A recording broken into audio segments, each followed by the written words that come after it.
So reading in the study of the 10 Sefirot, first part, inner Histaklut Primit, inner observation, we are in item 29. Chapter 8, title, Chokhmah is called light and Chasadim is called water. Bina is called upper water and Malchut is called lower water. 29. Now we shall explain the meaning of the four bchinot, phases of cause and consequence, necessary to complete the form of the will to receive. Just before that, let's not forget that we're all studying together as a single group. Everyone thinks about everyone. And between us, inside of us, we want to discover the Creator, the upper force, the force of bestowal that connects us together. And what we learn what we study has to assist us in this. All in all, we all just want to discover the Creator, which is the force of bestowal inside us. Please.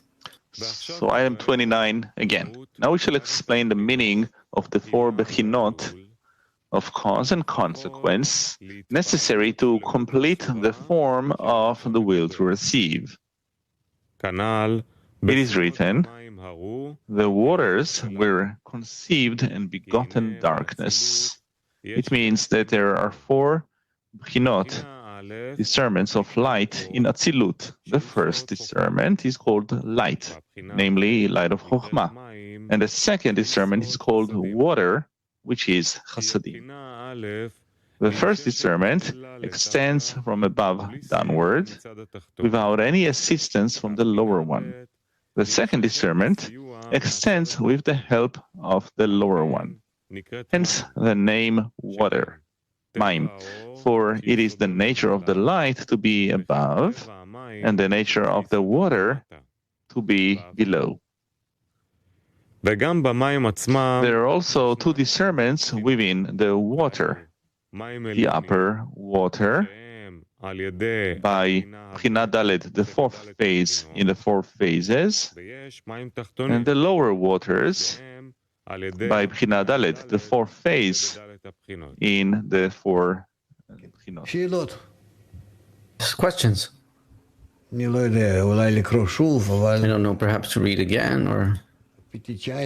Perspective 19, okay, well. Good morning, Rav. Good morning, friends. He says that the first discernment extends from above downwards without any assistance from the lower one. The second is with assistance from the lower one. Why is there assistance from the lower one but not from the upper one?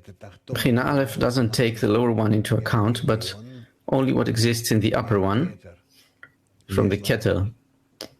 We have the Bchinat Chokhmah, and she's full of light from the Keter, according to it's the light of the purpose of creation, but in order to reach the light of the purpose of creation, then the force of the correction of creation is awakened, and that's the Bchinat Bet, the second discernment.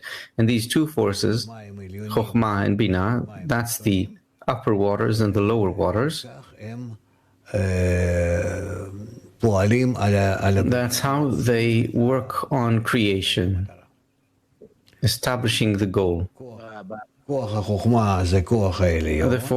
force of Chokhmah is the upper force, and that is the goal, the purpose. It's what the Creator wants the created beings to receive, like the host and the guests.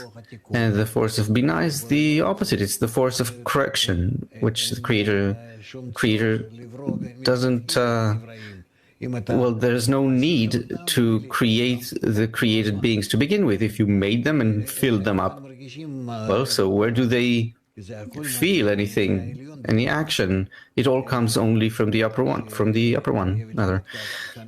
Instead, there has to be some awakening here by the lower one.